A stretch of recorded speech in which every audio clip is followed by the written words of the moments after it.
Good Friday. It's interesting that we choose to call this day a good day, when this was the day when an innocent man was brutally murdered. Yet, all over the world, people celebrate this day like it's a holiday. The actual day, however, was far, far, far from a good day. The Gospel of Matthew tells us that on this day, the man named Jesus was in a garden praying with his disciples late into the night. While he was praying with just a close group of his friends, a group of guards came into the garden to arrest this man. And the guards were led by one of Jesus' very close friends. And they came up to Jesus to arrest him. And I don't know about you, but I probably wouldn't just have let these guys take me away and arrest me. I probably would have tried to say something like, "What are you guys doing?" or "What did I do wrong?" or maybe even just run away. But that's not what happened. Well, one of Jesus' close friends, he got a little excited and took out a sword and went to attack one of the guards, cutting off one of his ears. Jesus calmed everybody down and said, "Everybody stop." And he told his friend to put away his sword. He goes and he picks up the ear off of the ground, and he takes it and places it back on, restoring the man's ear. Now, something incredible happens besides the miracle that just takes place. Jesus doesn't protest. He tells his followers, his friends, it's going to be okay, and he goes quietly away with these guards. The day, however, is far from over. In fact, it's really just beginning, because now Jesus is going to face 3 trials. The first, which again, it's still very early in the morning, would be with a Jewish group called the Sanhedrin.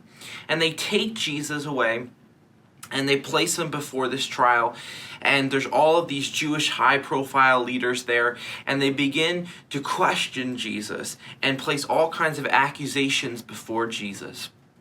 They actually went so far as to pay a few people to go and make these false claims about Jesus, saying that he was blasphemous and that he had done all of these wicked things and how he'd broken all of these Jewish laws.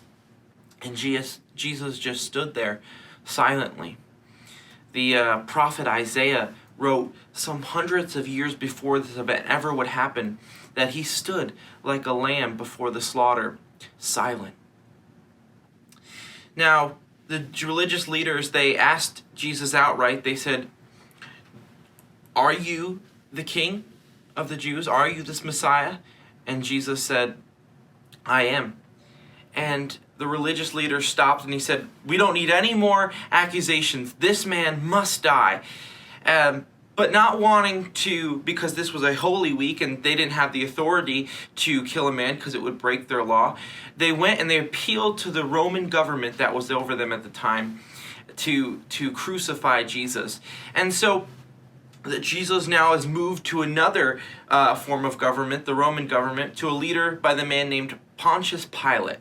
And Pilate was now to judge this Jesus. And so he begins to hear, he says, "What accusations do you have against him?" And they begin to tell him the accusations. And Pilate, he says, "Well, I don't really know that that's enough to condemn this man to death."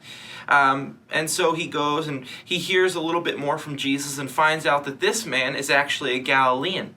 And Galileans at the time were actually under a different man's jurisdiction, a man named Herod Agrippa, who was a king over the region of Galilee. And so he goes back out to the people and he says, "Well, this man is a Galilean, so why don't you send him over to Herod to deal with?" And so again, Jesus is taken and he's carted off to another place where he will be on trial with the King Herod.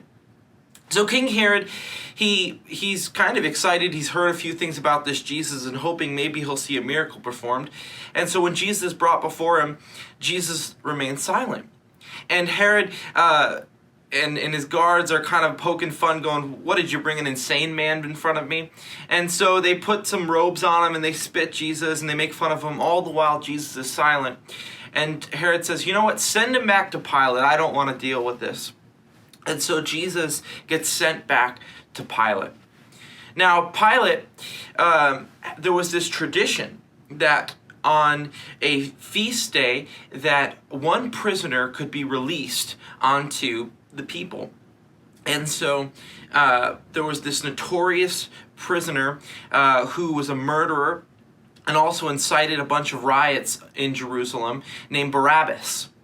And so Pilate brought before the people Barabbas and Jesus, and he said, "Who will you have me set free? Barabbas, the murderer, or Jesus?" Who at this point hadn't been convicted of anything.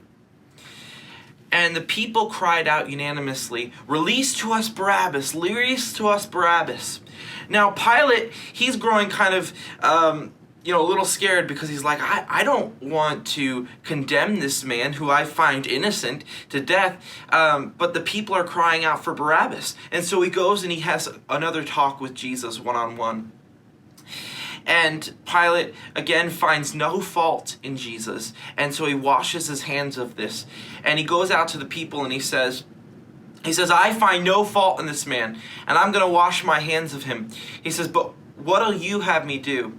And the people said, "Crucify him, crucify him. Let his blood be upon us and upon our children." And so Pilate, growing fearful of what the Jews says, he says, "Well, I'll have this man whipped, and then I'm going to release him." And so Jesus goes, and Pilate has Jesus whipped with a cat of nine tails 39 times. And with each whip, a part of Jesus' flesh begins to pull off, and he's really beaten to the point of death. But Jesus won't die yet.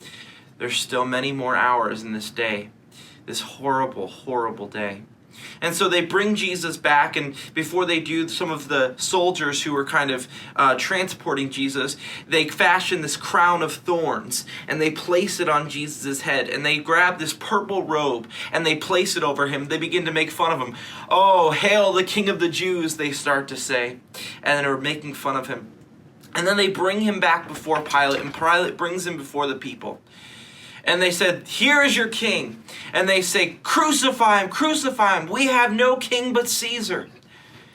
And Pilate grows worried, because they begin to incite threats towards Pilate if he doesn't do what this mob wants him to do. And so Pilate says, "I'm turning him over to you. You go ahead and crucify him." And they release Barabbas, and they begin to prepare Jesus to be crucified. Now, the crucifixion process was this horrible process where they would take two wooden beams, and they would place them in the shape of a cross, so one beam vertical and one beam horizontal, and they would place these crosses upon the backs of the prisoner who they were about to crucify, and then they would make them walk kind of like a parade through the town up into the place on a hill where they would crucify them. And so they took Jesus, who was already beaten so badly, and they placed this big cross upon his back, and they made him parade through town up to the hill where they would eventually crucify him. The very instrument that would kill Jesus was now placed upon him, and he had to carry his own instrument of death through town. And as he was walking through town, people were spitting on him, and they were mocking him, and they were slapping him and making fun of him. And Jesus remains silent, and he carries this death instrument up to the cross, up to the hill where he would die. When he finally gets to the hill, the soldiers take the cross from his back, and they fasten Jesus to it with ropes. But to ensure that he doesn't fall off, they take these huge spikes, and they drive the spikes into his palms of his hands. And they put his feet together, and they drive a spike through his feet. And then they raise Jesus up, and they position him hanging there on the cross. Now, Jesus wasn't alone during his crucifixion. In fact, there was two other crucifixions taking place that day. There was a thief, one on his left and one on his right, and they were both being crucified, and there Jesus was, dying a criminal's death, an innocent man. Finally, as the night dragged on and Jesus eventually would die of asphyxiation as he's hanging there, he cries out and he says, "It is finished." And with that, he gave up his last breath and he died. This day we call Good Friday, now that we've explained it, we see it really wasn't that great of a day. But yet, It was the greatest of day, and we never really explained how we got to that name, why we call it Good Friday. You see, while Jesus' death is this horrible and it seems like this happenstance tragedy, in fact, it was really the redemption of humanity on display. You see, Jesus' death was planned. It wasn't something that just so happened because people were mad at Jesus and he really was just this series of unfortunate events. No, Jesus' death was planned before the foundation of the world. We have to take a step back for a second and look at the creation account in Genesis, where God creates the heavens and the earth, and he creates this garden and places Adam and Eve, the first man and woman, inside the garden. And he makes this covenant between them, and he says, you can live in all of this earth, and you can have dominion over the animals, and do all of these great things, and I'll be your God, and I'll walk with you. But there's one thing you can't do, and that's eat from the tree of good and evil that's in the center of the garden. Well, needless to say, Adam and Eve break this command and they eat from the tree, breaking God's covenant and allowing sin to enter into the world.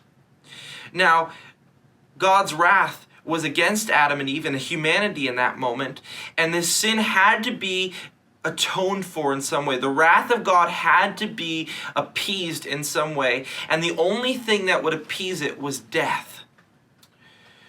And so all of humanity would now die for their sin of Adam and Eve, but also their own sin.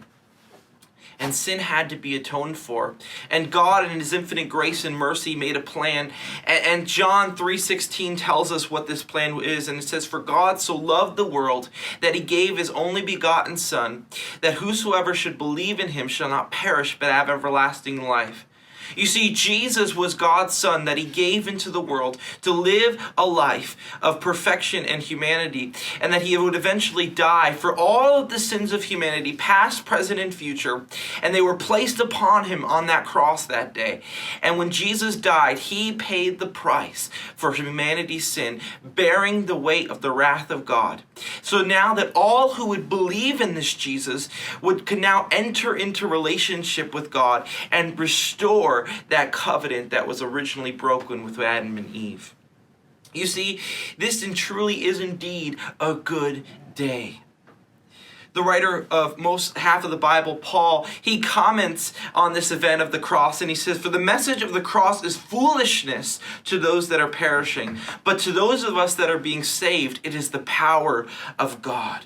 You see, the world may not understand the message of Good Friday, but you and I do. Because while it looks like a terrible, terrible defeat and death of a perfect man named Jesus, it was actually the means by which the wrath of God was satisfied, and you and I can now have a relationship with this Jesus. Today is a good day because this is the day that you and I can have relationship with God. I hope this helps center your hearts and prepare your minds as we move closer to this day of Easter that we're going to celebrate in just a few days now. We are excited to share with you all that God is doing, and we can't wait to celebrate with you on Easter. Have a great day.